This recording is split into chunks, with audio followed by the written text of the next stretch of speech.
आप सभी भाई बहनों का आध्यात्मिक ज्ञानात्मक चैनल की ब्रह्म मुहूर्त ज्ञान उपदेश कक्षा में एक बार फिर स्वागत है। आज की चर्चा का विषय है किस गुण का संग और रंग। देखिए, आज की वीडियो का चित्र कुछ रंगों के हिसाब से, कुछ चिन्हों के हिसाब से, कुछ इस हिसाब से दर्शाया है कि इसमें आपका हमारा जीवन का एक स्वरूप झलकता है। आपकी हमारी जो दिनचर्या है वो इसी आज के वीडियो के चित्र में ही दिखाई देती है। देखिए, हो सकता है आरंभिक स्तर पर ये मेरी कही गई बात आपको समझ आ नहीं रही हो, लेकिन जैसे जैसे आप वीडियो को सुनते जाओगे और वीडियो को सुनते समय इस चित्र पर आप निगाह टिकाए रखोगे तो फिर वीडियो के यथार्थ अर्थ भी समझ में आने लगेंगे और इन अर्थों के पीछे छिपे हुए भावार्थ जो शास्त्र आपको हमें समझाना चाहते हैं वो अर्थ भी, वो भावार्थ भी आपको एक सरल रूप में समझ आने लगेंगे। मिले हुए जीवन का उद्देश्य समझ में आ जाएगा। आपके हमारे जीवन की जो लेखा जोखा है, बैलेंस शीट है, वो घाटे में जा रही है, लाभ में जा रही है, किस दिशा की ओर जा रही है, उसका आंकलन, मूल्यांकन हम स्वयं ही करते जाएं तो ज्यादा अच्छा रहेगा। इन सभी स्थितियों को अब हम कर्मबद्ध तरीके से समझाने का एक प्रयास करते हैं। देखिए, पहला शब्द हमने लिखा है किस। किस में हमने की शब्द को काले रंग से दर्शाया है जो कि एक तमोगुण का प्रतीक है, और उसके बीच में देखिए एक प्रश्न चिन्ह हमने सफेद रंग से दर्शाया है जो कि अपने आप में ही सत्वगुण की गैर मौजूदगी की एक प्रश्न चिन्ह बार बार हमसे आपसे ही पूछ रहा है। क्योंकि आपके हमारे जीवन में देखिए तमोगुण भी बना रहता है, रजोगुण भी बना रहता है, क्योंकि किस में बीच में प्रश्न चिन्ह है और दाएं हाथ में हमने सा लिखा है, यानी कि प्रश्न चिन्ह यदि हटा दो तो किस शब्द का अर्थ दो रंगों में आप समझ ही गए हो। की शब्द को हमने काले रंग से दर्शाया जो कि तमोगुण का प्रतीक है, और सा शब्द को हमने रजोगुण का प्रतीक, एक राजसी स्थिति, एक रंगीन स्थिति दर्शाई है। क्योंकि संसारी पांच भोग्य विषय गंध, रस, रूप, स्पर्श और शब्द, जिनको हम सकाम भाव से भोगने की उत्सुकता बनाए रखते हैं, जिसके लिए हम दिन रात भाग दौड़ करते हैं। देखिए, आपके हमारे जीवन में जो चार पुरुषार्थ कहे गए हैं, अक्सर इन चार पुरुषार्थों में हम तो तीन पुरुषार्थों को ही विशेष महत्व देते हैं, क्योंकि चौथा पुरुषार्थ, प्रथम पुरुषार्थ धर्म, दूसरा अर्थ, तीसरा काम, और चौथा मुख्य जो एक पुरुषार्थ जो कि आपके हमारे जीवन का एक लक्ष्य है वो है मोक्ष। मोक्ष का अभिप्राय परमात्मा प्राप्ति का है, आनंद प्राप्ति का है, क्योंकि परमात्मा ही एकमात्र आनंद स्वरूप सत्ता है, जबकि हम सभी आत्मा मात्र ज्ञान स्वरूप है। और आपका हमारा ज्ञान उस स्थिति विशेष में ही अपनी मूल स्थिति में बना रहता है जब मनुष्य परमात्मा की सम्मुखता अपने जीवन में बनाए रखता है। और यदि हम परमात्मा से विमुख होते हुए माया के सम्मुख हो जाते हैं, विशेष रूप से तमोगुण या रजोगुण के सम्मुख ही अपना जीवन बिताते हैं, तो फिर रजोगुण और तमोगुण का संग होते हुए उन्हीं का ही रंग आपके हमारे कारण शरीर में पड़ने लगता है। आपके हमारे मन बुद्धि के स्तर पर, यानी कि सूक्ष्म शरीर के स्तर पर विचारों की स्थितियां में रजोगुण और तमोगुण की स्थितियां बनी रहती है, जिसके फलस्वरूप स्थूल शरीर एक यंत्र होते हुए फिर वो मन बुद्धि के दिशा निर्देशों का ही पालन करता हुआ दिखाई देता है। इसका अभिप्राय क्या है कि स्थूल शरीर राशि या तामसी बना रहता है। हालांकि शास्त्र तो बार बार कहते हैं कि स्थूल शरीर की विषय भोगों के प्रति लोलुपता, रुझान, कामनिक बना रहता है। उसके पीछे का भी कारण शास्त्र ही समझाते हैं कि आपका हमारा स्थूल शरीर पृथ्वी, जल, अग्नि, वायु, पांच तामसी तत्वों का बना है, और आपके हमारे जो भोग्य विषय हैं वो इसके सूक्ष्म भूत हैं, जिनके कारण माता के गर्भ में आपके हमारे शरीर की निर्माण प्रक्रिया आरंभ होती है। देखिए इन सभी स्थितियों को आपको में ज्ञान पूर्वक समझना है। यदि हम भोग दृष्टिकोण से इन स्थितियों पर विचार करते हैं तो फिर मनुष्य का जीवन में भटकाव की स्थितियां बनने लगती हैं, वो यथार्थ ज्ञान से दूर होता जाता है। इसके फलस्वरूप उसके जीवन में रजोगुण या तमोगुण की ही स्थितियां बनी रहती हैं, जिसका आज हमने देखी जो हमने सा शब्द तो रंगीन रंग से दर्शाई है, ये गुण शब्द को भी हमने रंगीन रंग से दर्शाया है। और ये जो बीच में रंग और संग के बीच में दो अलग अलग दिशाओं के जो रंगीन तीर आ रहे हैं, वो भी रजोगुण का ही संबंध रखते हैं।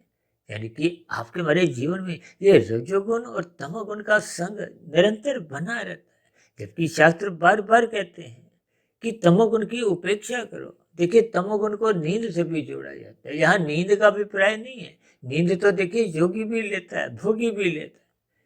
इसका अभिप्राय क्या है कि ये जो हम तामसी विषय भोग हैं, इनकी बार बार शास्त्र कहते हैं निंदा करो। विशेष रूप से देखिए भागवत पुराण में 5 कलयुगी स्थितियों की निंदा की गई है। ये कलयुगी 5 स्थितियां क्या है? धूत कीड़ा, मदपान, स्त्री संग, हिंसा और अनीतिगत कार्यों से कमाया गया स्वर्ण, ये कलयुग के वास है। इन स्थितियों की बार बार शास्त्र निंदा करते हैं, मनुष्य को मना करते हैं, इन स्थितियों में नहीं गिरो, अन्यथा कब कितने पाप कर्म मनुष्य से होने लगते हैं, मनुष्य को इसका बोध नहीं रहता। जबकि बार बार कहा जाता है सत्य गुण की प्रशंसा करो, श्रद्धापूर्वक सत्संग करो। और हम तो बार बार कहते रहते हैं रात को जल्दी सो जाना चाहिए, क्योंकि रात को मोहनात्मक स्थितियां होती हैं। मोहनात्मक स्थितियों में मनुष्य स्थूल शरीर के स्तर पर विषय भोगों की वासनाओं की और अधिक प्रवृत्त होने लगता है, जिसके फलस्वरूप वो रात को देरी तक जागता रहता है। अब देखिए शाम को सूर्य के अस्त होते ही तो तमोगुण की स्थितियां बनती हैं। यानी कि ये जो आज हमने लिखा है कि किस गुण का संग उसके का ही रंग चढ़ता है, क्योंकि हम तो अपनी चर्चाओं में बार बार कहते रहते हैं जिसका भी हम संग करते हैं उसका रंग को हो, प्रभाव को हो, स्वभाव को हो, संस्कार को, वो सहज ही आपके हमारे व्यवहार में दिखने लगता है। देखिए आपके हमारे 3 शरीर हैं, स्थूल शरीर, सूक्ष्म शरीर और कारण शरीर। स्थूल शरीर का निर्माण माता के गर्भ में होता है, ये विषय भोगों का परिणाम है। ये संसार की एक ऐसी संरचना है। और शास्त्र तो यहाँ तक भी कहते हैं कि किशोरावस्था आरंभ होने से पूर्व जो बचपन अवस्था है उसमें तमोगुण की प्रधानता होती है। और जैसे ही किशोरावस्था आरंभ होती है, कामुक इंद्रियों का विकास होना आरंभ होता है, तो फिर मनुष्य में राशि प्रवृत्ति जगने लगती है, रजोगुण की प्रधानता बढ़ने लगती है। इसीलिए युवा वर्ग में भोग इच्छाओं की इच्छाएं बढ़ने लगती हैं, भाग दौड़ बढ़ने लगती है। मनुष्य 2 के 4, 4 के 40, 40 के फिर 4,000, 4 लाख, यानी कि धन कमाने के लिए वो अनीतिगत कार्य करने से भी युवा वर्ग हिचकता नहीं है, क्योंकि जोश तो होता है लेकिन होश होता नहीं है, क्योंकि सत्वगुण की न्यूनता सहज ही बनी रहती है। शास्त्रों में तो स्त्री पुरुष का जो एक आपसी आकर्षण है, इसको भी रजोगुण का ही कारण समझाया गया। इसीलिए तो ये जो आपके हमारे जीवन में 16 संस्कार हैं, उन 16 संस्कारों में विवाह का जो एक संस्कार है, ये युवावस्था में इस संस्कार का एक विशेष प्रावधान है। युवावस्था में तन की अवस्थाओं की पूर्ति के लिए ये विवाह का एक संस्कार रखा गया है धर्मानुसार। देखिए ये जितने भी शुभ संस्कार हैं, इनको धर्मानुसार करने से आपके हमारे जीवन में किसी भी प्रकार का कोई पतन की स्थितियां उत्पन्न नहीं होती। ये पतन की स्थितियां तो तब उत्पन्न होती है जब उस स्थितियों में अनैतिकता आने लगती है, मनुष्य धर्म की मर्यादाएं तोड़ने लगता है। देखिए जब जब धर्म प्रथम स्थान पे बना रहता है तो आपका हमारा अर्थ भी बिगड़ता नहीं है, काम भी बिगड़ता नहीं है। अक्सर हम कहते रहते हैं कि धर्म की 4 दीवारी के भीतर में ही इस अर्थ और काम को रखो।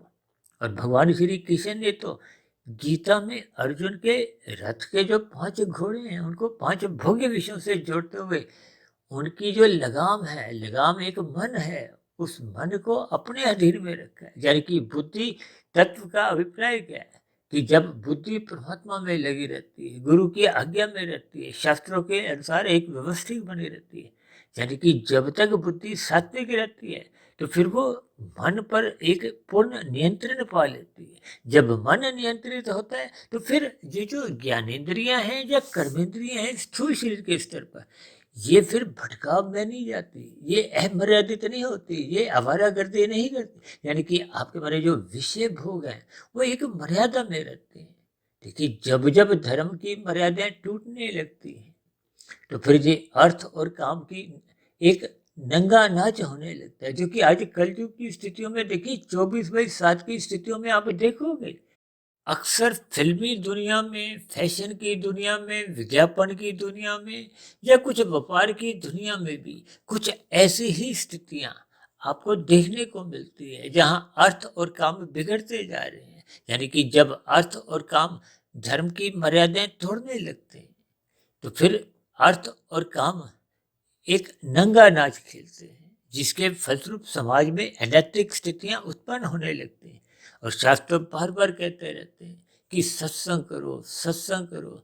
जब तक मनुष्य सत्संग करता है उसमें पशु वृत्तियां जागती नहीं।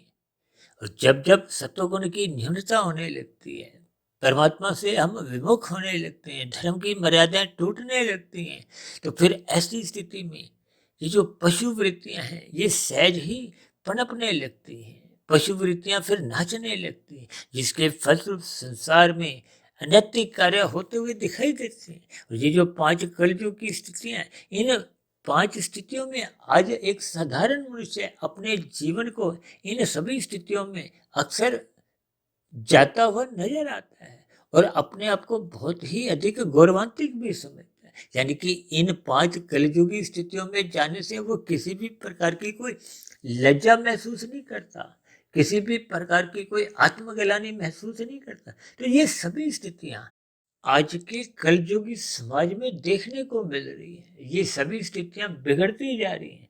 हालांकि देखिए, कलयुग की आयु तो 4,32,000 वर्ष है और अभी तो आरंभिक 5,125 वर्ष ही बीते हैं। इन सभी स्थितियों पर आपको हमें चिंतन करना होगा। इसलिए हमने देखिए कि सा शब्द के बीच में प्रश्न चिन्ह सफेद रंग से दर्शाया है, क्योंकि आपका हमारा सत्वगुण घटता जा रहा है। अब इन सभी स्थितियों को आप कर्मबद्ध तरीके से समझिए। देखिए, शाम को जैसे ही सूर्य अस्त होता है तो फिर एक तमोगुण की स्थितियां बनने लगती हैं। देखिए, दिन प्रतिदिन में जो 24 घंटे की स्थितियां हैं, क्योंकि इन 3 गुणों को नित्य कहा गया है और तमोगुण से अच्छा गुण रजोगुण कहा गया है, रजोगुण से अच्छा गुण सत्वगुण कहा गया है। इसके पीछे के भावार्थ क्या है कि यदि हम प्रकृति के विषय भोगों को भोगना भी चाहते हैं तो आपको हमें धर्मानुसार विहित कर्म करने होते हैं। आज समाज में देखिए, जो मांसाहार भोजन का सेवन होना एक सामान्य बात होती जाती है। भले ही कानून की आड़ में आपको भी कोई दंड नहीं मिलता, लेकिन शास्त्र बार बार मना करते हैं। ये एक दंडनीय स्थिति है, पाप कर्म है, निषेध कर्म है, इनसे आपको हमें बचना होगा। लेकिन मनुष्य आज मांसाहार भोजन का सेवन करने में कोई संकोच महसूस नहीं करता। यानी कि आपके हमारे जीवन में ये तामसी स्थितियां बनना आरंभ होगी। इसीलिए तो हमने की शब्द को काले रंग से दर्शाया। आज मनुष्य देखिए मादक पदार्थों का सेवन करता है। ये मदपान जैसी स्थितियां तो देखिए ब्याह शादियों में भी एक सामान्य स्तर पर देखी जाती है। और ये जो स्त्री संघ की स्थितियां हैं, स्त्री संघ का हो या पुरुष संघ, ये भी समाज में अपनी स्थितियां देखिए एक निम्न स्तर पर पहुंचती जा रही। आज दिन में भी देखिए लोग गुटखा तंबाकू मुंह में चिबाते हुए इधर उधर थूकते भी जाते हैं, गंद भी फैलाते हैं, अपने आप को भी एक अचेत स्थितियों में रखते हैं। यानी कि आपके हमारे जीवन में तमोगुण और रजोगुण की स्थितियां तो देखने को मिलती हैं। केवल न्यूनता किसकी है? वो सत्वगुण की। इसलिए तो हमने सफेद रंग से एक प्रश्न चिन्ह लगाया। देखिए, मनुष्य जीवन में बार बार कहा जाता है कि यदि मनुष्य सत्संग नहीं करता, धर्म की मर्यादाएं उसके व्यवहार में एक प्रथम स्थान पे नहीं रहती, तो फिर निश्चित रूप से आपके हमारे दिनचर्या बिगड़ने लगती हैं, ये अर्थ और काम बिगड़ने लगते हैं। तो ये सभी स्थितियां जब आपके हमारे जीवन में तामसी या राजसी स्थितियां ही जीवन में अपने प्रधान अस्तित्व में रहती हैं, तो फिर सत्वगुण की न्यूनता तो सहज ही बनी रहती है। क्योंकि शास्त्र बार बार कहते हैं विहित कर्म करो, निषेध कर्मों से बचो। इसीलिए तो शास्त्र मना करते हैं और कहते हैं कि तमोगुण की निंदा करो, रजोगुण की उपेक्षा करो, सतोगुण का संग करो, सतोगुण की प्रशंसा करो। लेकिन जब हम छीन कर प्रकृति के पदार्थ भोगते हैं तो ये एक निंदा की स्थिति है, निषेध कर्म है। कानून भी मना करता है, शास्त्र भी मना करते हैं। और यदि हम धर्मानुसार यानी कि अपने सुख को सुनिश्चित करते हुए हम अन्य मनुष्यों को या प्रकृति के अन्य जीवों को सुख भी नहीं देते, दुख भी नहीं देते, केवल धर्मानुसार अपने सुख को सुनिश्चित कर लेते हैं, तो ये राजसी कर्म माने जाते हैं।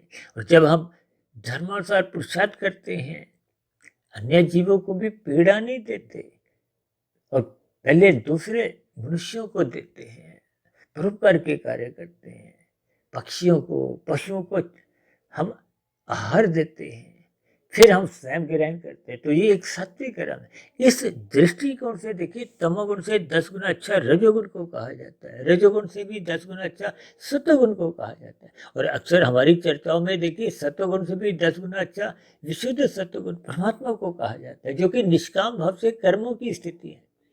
देखिए, तमोगुण का अभिप्राय 1 है, रजोगुण का अभिप्राय 10 है, सत्वगुण का अभिप्राय 100 और विशुद्ध सत्वगुण को आप 1000 से 1 मात्र समझने के लिए अक्सर हम 1, 10, 100, 1000 पे विभिन्न प्रकार की अलग अलग वीडियो भी बना चुके हैं। और हमारी तो अब तक की जो प्रसारित 2050 के आसपास जो वीडियो प्रसारित हो चुकी हैं, वे सभी प्रत्यक्ष रूप से या अप्रत्यक्ष रूप से 1, 10, 100, 1000 यानी कि तमोगुण से अच्छा रजोगुण है, रजोगुण से अच्छा सतोगुण है और सतोगुण से भी अच्छा विशुद्ध सतोगुण है।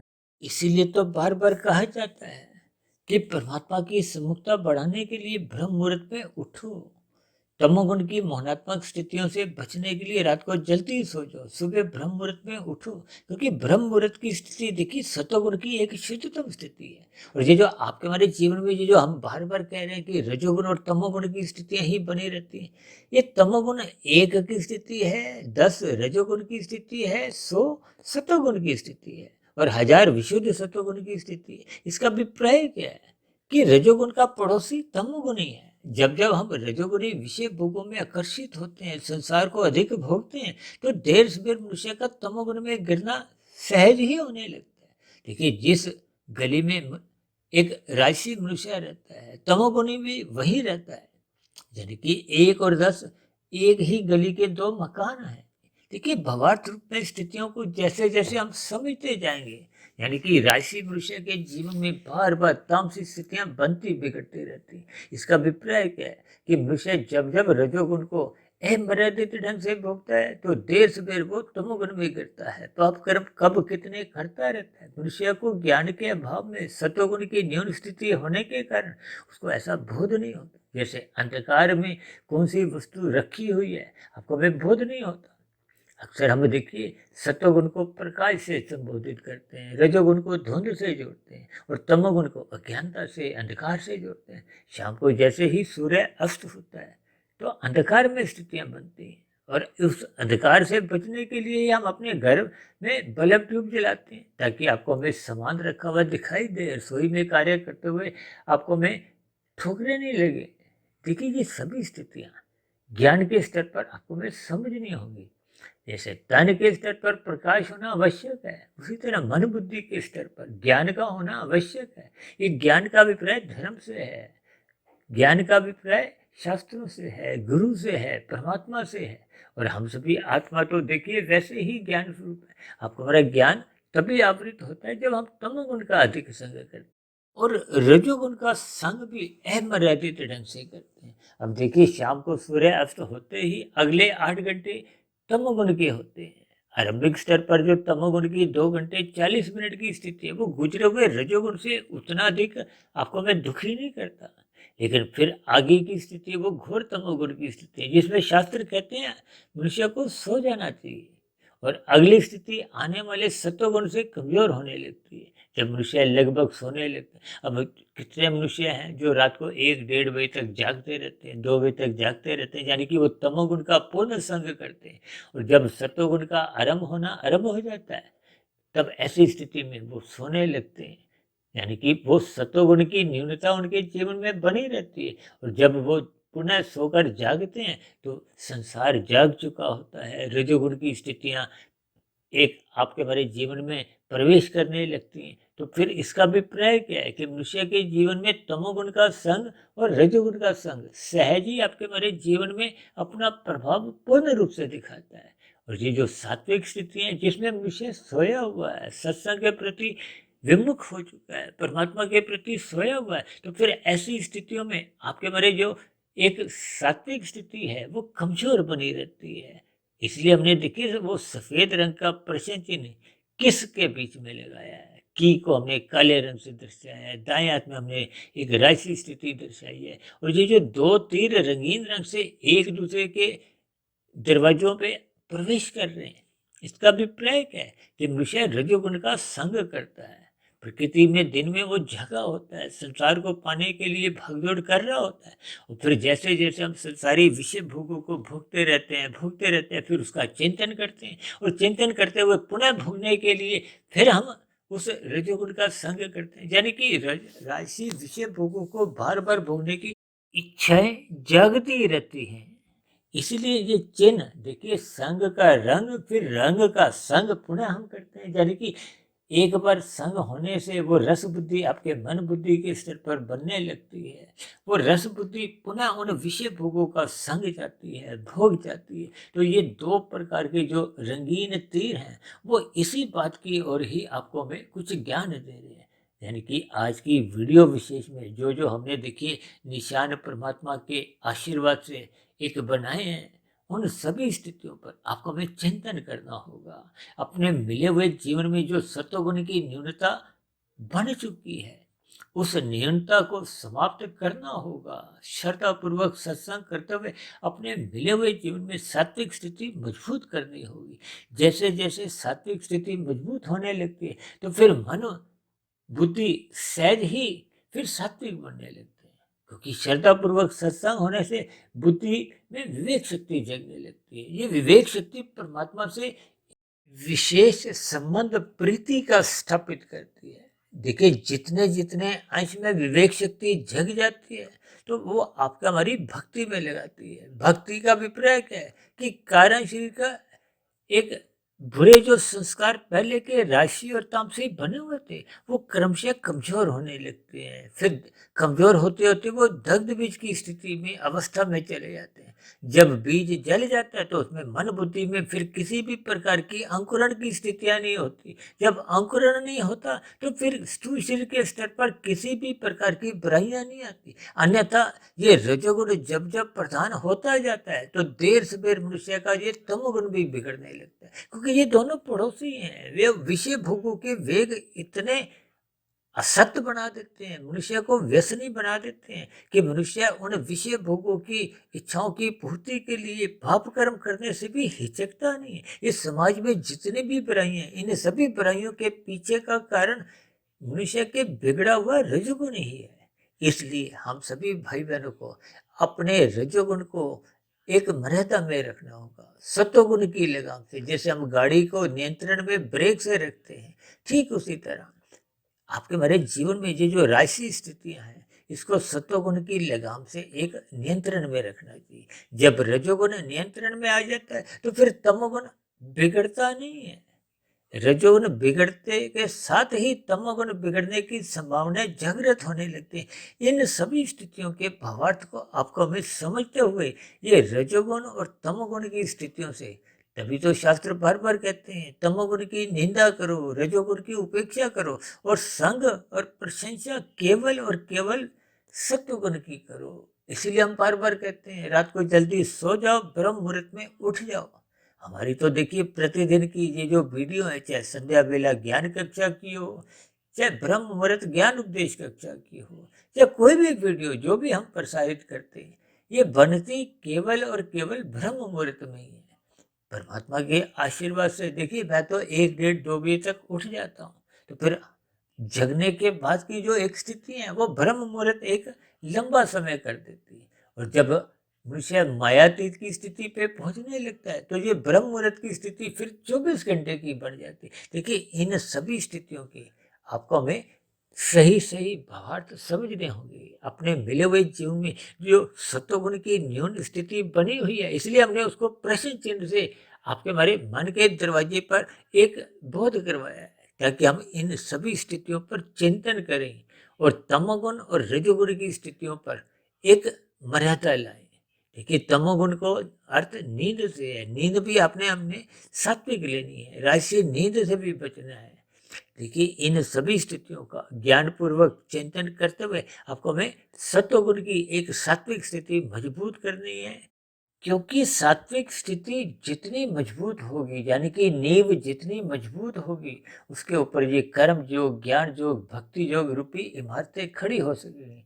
यदि नींव कमजोर है, सत्वगुण की एक प्रधानता नहीं है, तो फिर आपके हमारे आधे अधूरे ये जो कर्म कांड होते हुए संसार में दिखाई देते हैं, ये लोभ से या भय से होते हैं। सात्विक स्थिति बन नहीं पाती। अक्सर हम कर्म कांड करते हुए दिखाई देते हैं। हम देखिए, रजोगुण से सत्वगुण में पहुंच तो जाते हैं। अभी कुछ दिन पहले हमने एक वीडियो बनाया था ना, कि कर्मकांड एक फ्लाईओवर। जैसे कर्मकांड आपको हमें सत्वगुण का रास्ता दर्शाते हैं। ये कथा, कहानियां, कीर्तन, व्रत, तप, त्योहार जितने भी आपके हमारे जीवन में आते हैं, ये कुछ सात्विक स्थितियां आपके हमारे जीवन में लाते हैं, आपके हमें सत्वगुण का रास्ता दिखाते हैं। लेकिन वहां हम मेहमान बन के जाते हैं। अब मेहमान तो देखिए जाते हैं, हाथ लगा के पुनः अपने घर आ जाते हैं। इसका अभिप्राय क्या है? आपका हमारा घर क्या है? तमोगुण और रजोगुण। तो ये सभी स्थितियां आपके हमारे जीवन का एक बंधन का काम करती है। सत्वगुण मुक्तिदायक गुण है। इन सभी स्थितियों की भावार्थ समझते हुए आपको हमें अपने जीवन में श्रद्धापूर्वक सत्संग करना आरंभ करना होगा। श्रद्धापूर्वक सत्संग का फिर हम मन बुद्धि के स्तर पर ब्रह्म मुहूर्त में जितना अधिक चिंतन करते जाएंगे, तो फिर धीरे धीरे कारण शरीर में शुभ संस्कार बनने लगते हैं, और वो शुभ संस्कार आपके हमारे कारण शरीर को शुद्ध करते हैं, और शुद्ध कारण शरीर ही आत्मा के ऊपर जो एक अज्ञानता की स्थितियों के बादल थे वो हटाने लगते हैं। यानी कि आत्मा अपने मूल रूप में लौटने लगती है। तो फिर आत्मा और परमात्मा का तो पहले से ही सजातीय संबंध है। ये संबंध के बीच में रुकावट ये तमोगुण और राशि स्थितियां बनाती हैं। इसलिए हम सभी भाई बहनों को रात को जल्दी सोना होगा, ताकि मौनात्मक स्थितियां जो आपका हमारा एक हानि की स्थितियां उत्पन्न करती हैं, और ब्रह्म मुहूर्त जब लाभ कमाने की स्थितियां होती हैं, उस स्थिति विशेष में फिर ये जगने नहीं देती। इसलिए मेरी आप सभी भाई बहनों से विनती है कि रात को हानि से बचने के लिए हमें जल्दी सोना होगा, और सुबह अधिक से अधिक लाभ कमाने के लिए सत्वगुण की शुद्धतम स्थिति यानी कि ब्रह्म मुहूर्त में उठना होगा, ताकि उस अनुकूलतम स्थिति का, उस शुद्धतम स्थिति का हम लाभ उठाते हुए अपनी सात्विक स्थिति मजबूत करें। क्योंकि जैसे जैसे आपकी हमारी सात्विक स्थिति मजबूत होने लगती है, तो फिर आपका हमारा दिन में जब रजोगुणी स्थितियां आपके समक्ष आती हैं, ये विषय भोगों की संसारी स्थितियां आपके जीवन में प्रवेश करती हैं, तो उन सभी राष्ट्रीय स्थितियों पर मनुष्य फिसलता नहीं है, क्योंकि सत्वगुण की लगाम उसकी मजबूत होती है। लेकिन जब लगाम कहो या गाड़ी की ब्रेक मजबूत होती है, कहते हैं ना, जब गाड़ी में एक पावर ब्रेक लगी होती है, तो वो पावर ब्रेक से जहां चाहे हम गाड़ी रोक पाते हैं। ठीक इसी तरह ये जो ब्रह्म मुहूर्त में उठने मत से आपके हमारी सात्विक स्थिति मजबूत होने लगती है, तो फिर ये विषय भोगों की गलियों में मनुष्य को फिसलने नहीं देती। और जब मनुष्य रजोगुण में गिरने से बच जाता है, तो फिर ऐसी स्थितियों में फिर उसका तमोगुण में गिरने का तो प्रश्न ही नहीं उठता। इसलिए हम सभी भाई बहनों को अपनी आध्यात्मिक उन्नति के दरवाजे खोलने के लिए सत्वगुण का अधिक से अधिक संग करना होगा, रजोगुण मात्र मर्यादा में रखना होगा, और तमोगुण को मात्र एक नींद रूप में संग करना होगा। तो ऐसी सभी शुभ स्थितियां हम सभी भाई बहनों के जीवन में भी निरंतर बनना आरंभ हो। इन्हीं शुभ कामनाओं के साथ आज की चर्चा विशेष को अब यहीं विश्राम देते हैं। शाम को फिर मिलते हैं संध्या बेला ज्ञान कक्षा में। तब तक आप अपने आध्यात्मिक मित्र सुधीर भाटिया फकीर को इजाजत दें। फिर भी वीडियो संबंधित आपके मन में कोई प्रश्न उठ रहे हो, कोई मेरी कही गई बातें आपको कोई आपत्तिजनक लगती हो, अति अधूरी लगती हो, या किसी भी प्रकार की मेरी बातों पर आपको कोई शिकायत हो, तो आपके प्रश्नों के साथ साथ आपके सुझावों का और आपकी शिकायतों का नीचे दिए गए कमेंट्स बॉक्स पर सदा ही स्वागत है। और यदि बनी हुई चर्चा विशेष आपको अच्छी लगने लगी हो तो मेरी आप सभी भाई बहनों से विनती है कि इन बनी हुई सात्विक वीडियो को समाज में अधिक से अधिक लोगों में आप शेयर करें, ताकि समाज में सतोगुनी वातावरण का विस्तार हो, लोगों में भाईचारे का वातावरण बने, ये संघर्ष की लड़ाई झगड़े की स्थितियां समाप्त हो। यानी ऐसी सभी शुभ स्थितियां बनाने के लिए आप सभी भाई बहन भी अपना अपना सहयोग दें। अब चर्चा विशेष को यहीं विराम देते हैं। आप सभी भाई बहनों का इस चर्चा विशेष को ध्यानपूर्वक धैर्यपूर्वक सुनने के लिए बहुत बहुत धन्यवाद।